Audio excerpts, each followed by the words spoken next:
Welcome, everybody. Welcome to this episode of Crashes and Taxes. So excited to have you here with me in the my office, actually, and sort of looking out my window. And it's a beautiful day in sunny Tampa, Florida, which I'm glad the cooler weather is on its way. Listen, I was sitting there today reflecting on how crazy this year has been.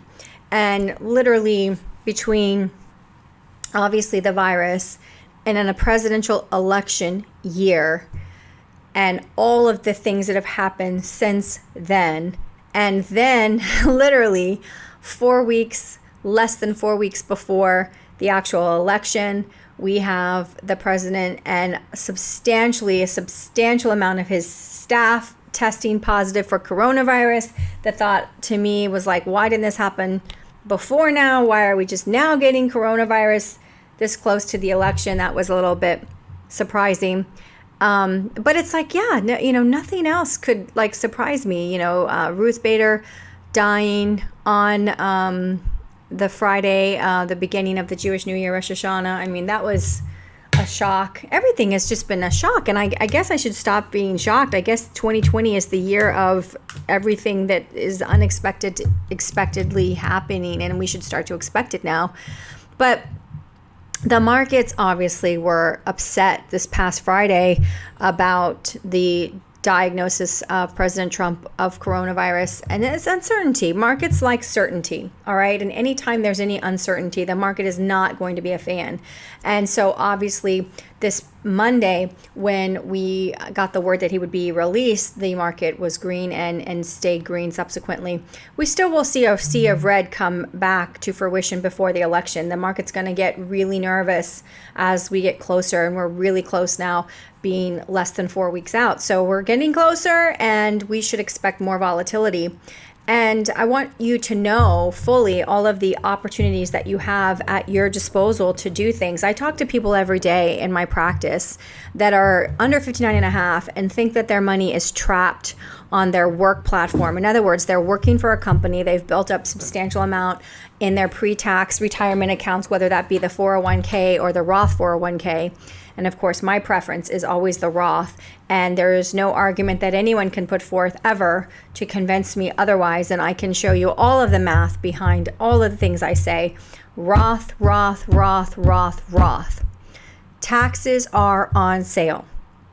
Taxes will never, in my professional opinion, post-Trump, and I believe that Trump will end up getting reelected, and that will continue to have his tax plan. But if Biden gets elected, then we will have to reassess and look at Biden's tax plan, and it will mean a lot of changes for our practice and for our clients. But post-Trump, once the Trump era is over, and we definitely skew back more Democrat and more progressive, our country is heading into a time period of escalating taxation. There is no argument that can convince anybody otherwise. And now our debt at publicly acknowledged over 27 trillion, which really it's over 30 trillion. We just haven't spent all of the money yet.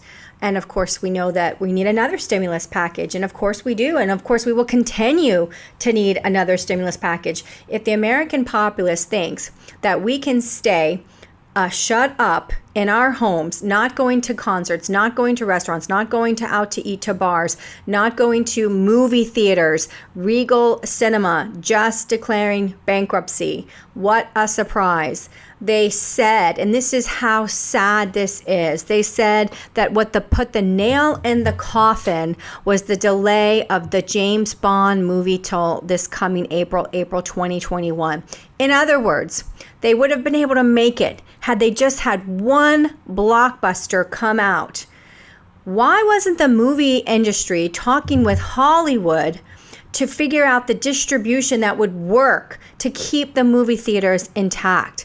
If Hollywood doesn't have a distribution arm through movie theaters, no one's going to buy their product. If no one buys their product, then it's going to not be in demand anymore. And if the product is not in demand, then the product will go away. And so if Hollywood wants to save itself, which you think that they would, if they want to save themselves, they need to get on the stick with AMC theaters, Regal too late, Cobb theaters. I'm just trying to think of theaters on the top of my head that we need to get this worked out. I did the Mulan thing. I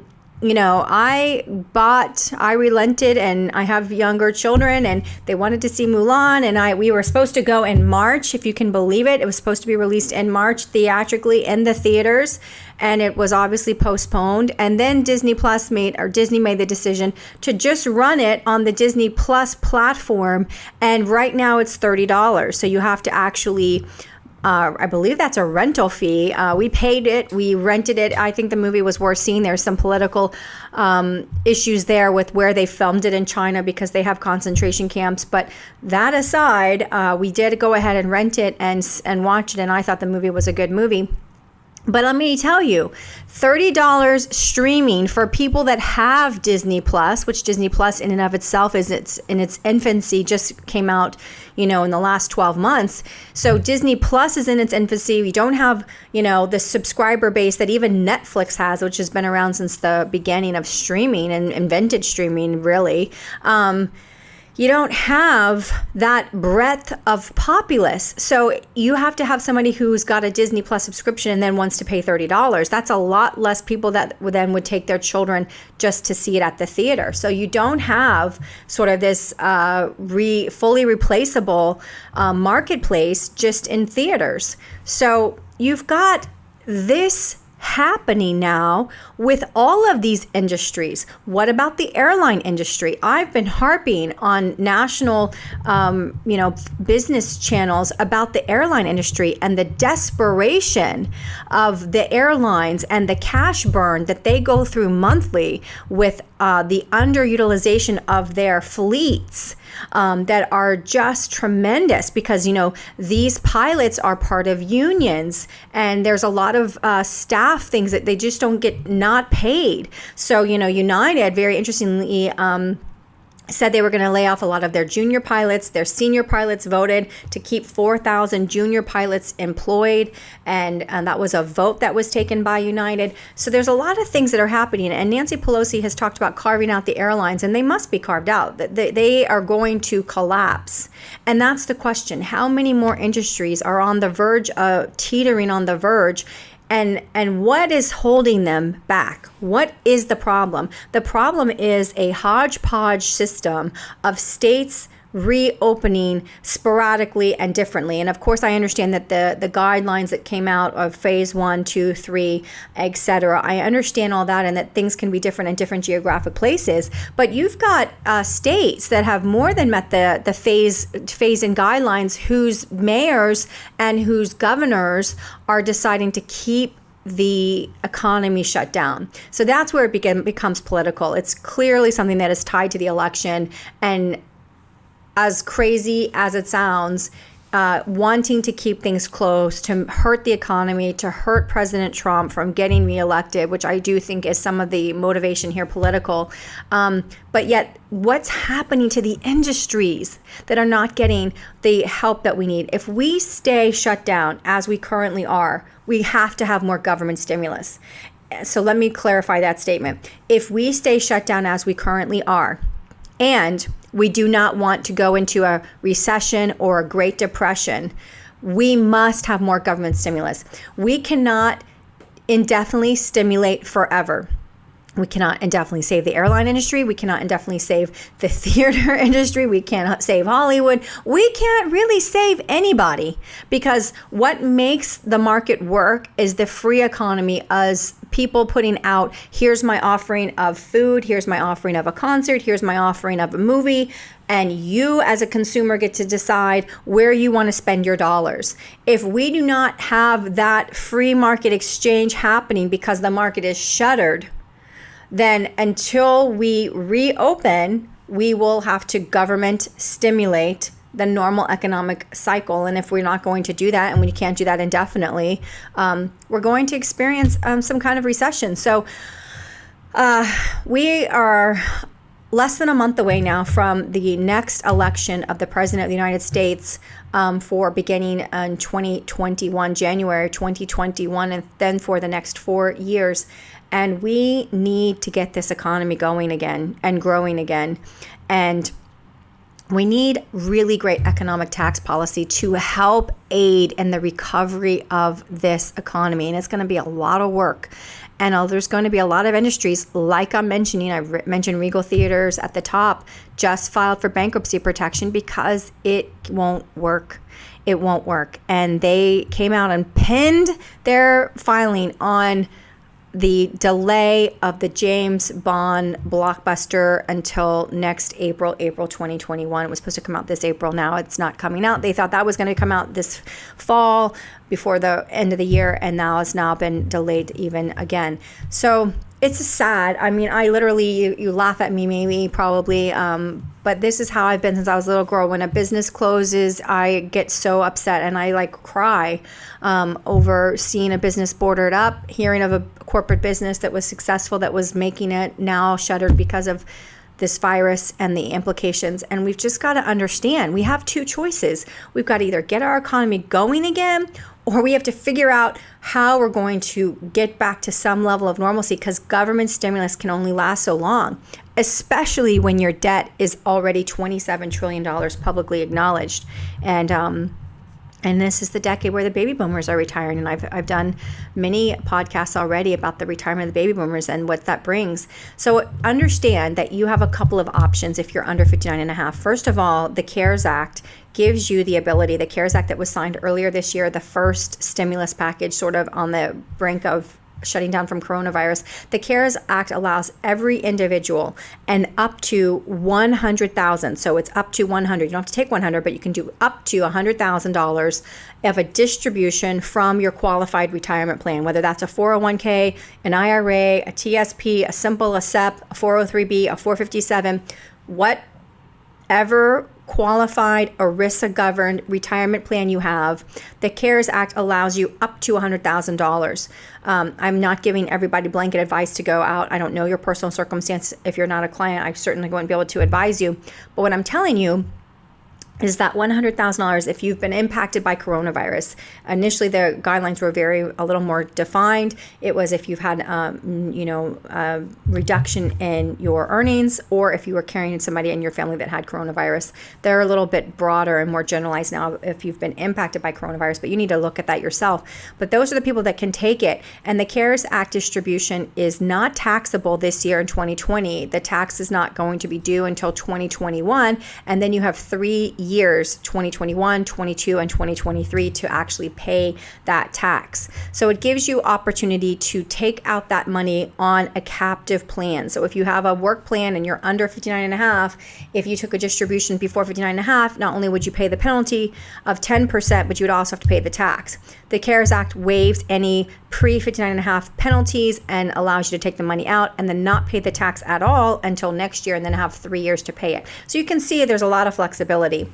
The other thing that is possible is if you're working, and this happens all the time, where I have somebody who's basically said, Rebecca, I'm under 59 and a half. I have a captive plan. My plan said that I cannot roll it out to an IRA where I can do what I want with it until I'm 59 and a half, or until I separate from service, which I'm not going to do that until I'm, 65 or something, if you plan on staying at that job. A lot of people feel really like they don't have options. Like, what's my option? What can I do? There actually is a legal option.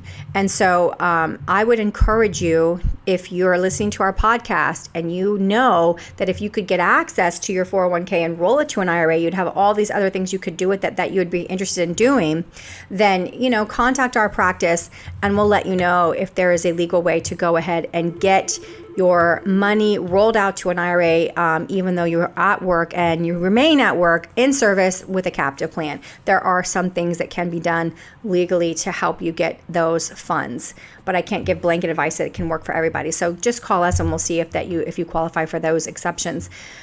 And they're broad, so a lot of people will qualify. It's actually the more rare exception that you don't qualify. But if you feel captive and you can't do anything, and you just have your work plan options, and maybe you have a traditional 401k, and now your company all of a sudden 2 years ago came out with the Roth 401k as an option, and now you've heard this podcast and you've switched to the Roth, and you're now on the right track, but you have all this pre-tax wealth built in your traditional sided 401k that you were doing for all these years. Still, call us, because they will not normally allow you to do a Roth conversion. Let's say you have $1 million pre-tax in a traditional 401, and then you started the Roth last 2 years. Well, what do we do with this $1 million that's already pre-tax? If you're, 55 and you're not going to leave until you're 65, well, we only have 4 years. We have 4.5 years still to go before you're 59 and a half, and you can even roll it out. So again, call us, because we are wasting the tax years we have left under President Trump if we let that money just sit there and remain there in a captive plan. In other words, there is no tax strategy being executed when the money is captive on your traditional pre-tax 401k at your job. And you might think, well, I'm too young and there's nothing I can do about it. And I'm telling you, there are some things that we can do legally to get access to those funds. And you should definitely contact us to see if you qualify. Other than that, this podcast is really just about, an unseen ocean, unexpected circumstances that are lasting us this 2020 year of craziness that will continue until probably December 31st. I mean, I feel like this is going to be the biggest New Year's of my life, just because I am never going to be so happy to see a year go. And I hope that is the case. I hope this is the worst year for my entire life. I'm sure that, knock on wood, God willing, it won't be, but I wish that this would be the worst year of my life ever, dealing with this crazy virus and the shutdown and businesses going out of business, which just breaks my heart, just literally breaks my heart. And it should break every American's heart to see a corporation that started off somewhere, somebody's idea, and it goes out of business. And because how long do we expect people to be able to sit on their hands and do nothing and keep their businesses intact? It's just not economically feasible at all. So I can't wait for this election to be over so we can see what the real true impact, the non-politicized impact of the virus is, and we can figure out what's our pathway back to normal, some level of normal. And that's what we need, because until we do that, we're going to see more and more of these companies declaring big economic hardships and hopefully not filing for bankruptcy. I'm Rebecca Walser with you for Crashes and Taxes. Remember, no matter what somebody tells you, always seek the truth. There's always things that can be done. When you've been told no, keep trying, keep applying yourself to the future, because there are pathways to get what you want ethically, legally, and that's what we're all about here at my practice, Walser Wealth. For this week, Crashes and Taxes, thank you all, and until next week, have a great week, everybody.